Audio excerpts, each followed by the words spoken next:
আসসালামু আলাইকুম, কেমন আছো সবাই? আশা করি যে যেখানে আছো ভালো আছো, সুস্থ আছো। আল্লাহর রহমতে আলহামদুলিল্লাহ আমিও ভালো আছি। আজকে আবারও চলে আসলাম আরও একটা রেসিপি নিয়ে। আজকের রেসিপিটা হচ্ছে মুরগির মাংসর বোনা করব, ব্রয়লার মুরগির মাংস। তো এখানে আমি 1 কেজি মুরগির মাংস নিয়েছি। আর এই যে এখানে কিছুটা পেঁয়াজ আমি গোটা করে কেটেছি, এই যে এইভাবে। আর কিছুটা একদম কুচি কুচি করে কেটেছি। আর এখানে নিয়েছি জিরা, তারপরে লং, দালচিনি, এলাচ, তেজপাতা। আমি যেই পেঁয়াজগুলো গোটা গোটা নিয়েছি সেইগুলো হচ্ছে ব্লেন্ড করে নিব ব্লেন্ডারে। সাথে করে রসুন আর আদা, এই যে আদা রসুন, কাঁচা আদা, একদম ফ্রেশ আদা রসুনগুলো আমি বেটে দেব, তাহলে অনেক মজা লাগে খেতে। আর আমরা যেগুলো আগে থেকে বানিয়ে রাখি সেগুলো পুরাতন হয়ে যায়, সেরকম একটা গ্রান আসে না। সবার প্রথমে আমি এখানে মুরগির মাংসগুলা ম্যারিনেট করে 15 থেকে 20 মিনিটের জন্য রেখে দেব। এখানে আমি লবণ দিয়ে দিয়েছি পরিমাণ মতো, তারপর হলুদ পাউডার আর মরিচের পাউডার আর একটু ধনিয়া পাউডার দিয়ে এগুলা ভালো করে হাত দিয়ে মেখে তারপরে রেখে দেব রেস্টে। এইভাবে আমি যে মুরগির মাংস রান্না করতেছি আপনারা এইভাবে ট্রাই করে দেখবেন, অনেক মজাদার হয় খেতে, অনেক ভালো লাগে। আপনারা ট্রাই করে দেখবেন, যারা ব্রয়লার মুরগি খেতে চাও না তারা এইভাবে ট্রাই করে দেখবেন। আপনারা চাইলে মুরগির মাংসগুলো একটু হালকা ভাজা করতে পারেন, আমি করতেছি না কারণ আমার ঘরে মুরগির মাংস ভাজা করলে বাচ্চারা খেতে চায় না, সেই কারণে। তারপরে হচ্ছে আমি একটা মশলা রেডি করে নেব। যেহেতু বাটা মশলা নেই সেই কারণে আমি গুঁড়া মশলা সব কিছু দিয়ে আর কিছুক্ষণ ভিজিয়ে রেখে দেব পানি দিয়ে গুলে। আমি মরিচের পাউডার 1 চামচ আর আধা চামচ দিয়েছি, হলুদের পাউডার 1 চামচ, ধনিয়া পাউডার 1 চামচ আর গরম মশলা আধা চামচ দিয়ে একটু একটু করে পানি দিয়ে এগুলো গুলে এরকম করে 15 মিনিটের জন্য রেখে দেব, তাহলে একটা বাটা মশলার ফ্লেভার আসবে। এগুলো আমি রেস্টে রেখে দেব চিকেনের সাথে। এখানে আমি জিরা দিয়ে দিয়েছি, দিয়ে সবগুলা গরম মশলা এক এক করে দিয়ে দিচ্ছি তেলের মধ্যে, দিয়ে তারপরে কেটে রাখা পেঁয়াজগুলো দিয়ে দেব। আর যে পেঁয়াজগুলো আমি গোটা গোটা রেখেছিলাম সেগুলা ব্লেন্ড করে নেব, আদা রসুন আর পেঁয়াজ। এই পেঁয়াজগুলো এদিকে হতে থাকবে, একটু নরম হবে আর ওইদিকে আমি ব্লেন্ড করে নেব। এগুলো যখন একটু নরম হবে তখন ব্লেন্ড করা পেঁয়াজগুলো এখানে দিয়ে দেব।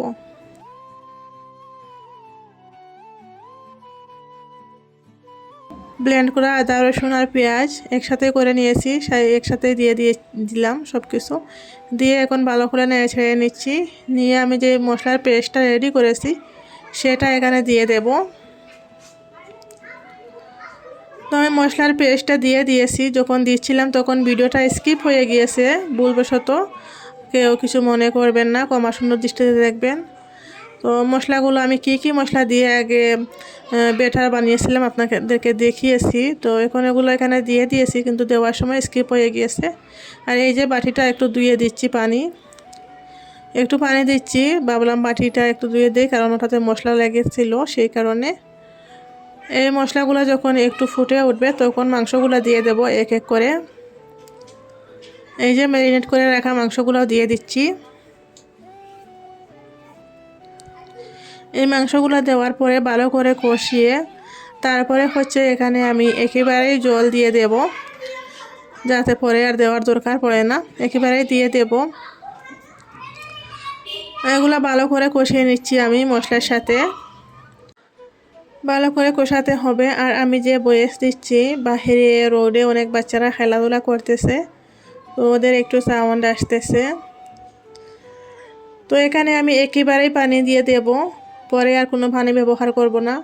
এই পানি দিয়ে আমি ঢাকনা দিয়ে রেখে দেব আর একটু পর এসে নাড়াচাড়া করব যাতে নিচে না লেগে যায়। তো এই পানিতে একেবারেই সিদ্ধ হয়ে যাবে চিকেনগুলো, আর হচ্ছে ভালো করে মশলা ডুববে। আর লাস্টে যখন একদম শুকিয়ে নেব তখন গ্রেভিটা অনেক মজাদার হয় এরকম করে রান্না করলে, আর অনেক ঘনও হয়। এই যে আমি কিছুক্ষণ পর এসে নাড়াচাড়া করে দিচ্ছি। তো আমি এই পানিগুলো একেবারে শুকিয়ে নেব,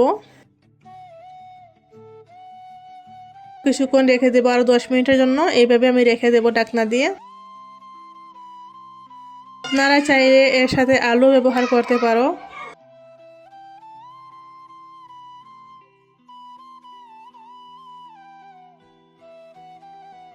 10 মিনিট পর আবারও ফিরে আসছি।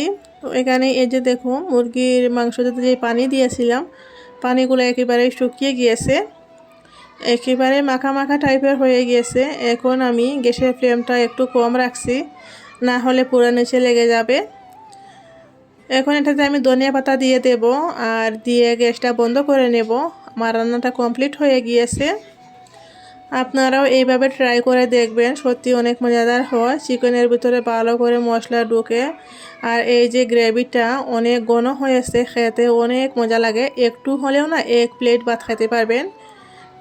রেসিপিটা যদি আপনাদের কাছে ভালো লাগে তাহলে আমার চ্যানেলে নতুন হলে চ্যানেলটাকে সাবস্ক্রাইব করে নোটিফিকেশন অন করে দিও, যাতে আমি ভিডিও ছাড়ার সাথে সাথে আপনাদের কাছে পৌঁছে যায় আর আপনারা সময় সুযোগ করে দেখতে পারেন। আর এখন পর্যন্ত যারা দেখতে আসেন, যদি একটা লাইক দিয়ে ভুলে যাও তাহলে একটা লাইক দিয়ে কন্টিনিউ করবেন। এখন আমি এটা একটা প্লেটে সার্ভ করে নিচ্ছি। আপনারা দেখতেই হয়তো বুঝতে পারতেছেন কতটা লোভনীয় হয়েছে, অনেক মজাদার হয়েছিল। এই যে দেখো ফাইনাল লুক। কমেন্টের মাধ্যমে অবশ্যই জানিও কেমন হয়েছে। আর এইভাবে ট্রাই করে দেখবেন। যারা ব্রয়লার মুরগি খেতে চাও না, এইভাবে রান্না করে দেখিও, অনেক মজা হয় খেতে। আজকের মতো ভিডিওটা আমি আর বেশি লম্বা করব না, এখানেই শেষ করব। সবাই ভালো থেকো, সুস্থ থেকো। আল্লাহ হাফিজ সবাইকে। আসসালামু আলাইকুম।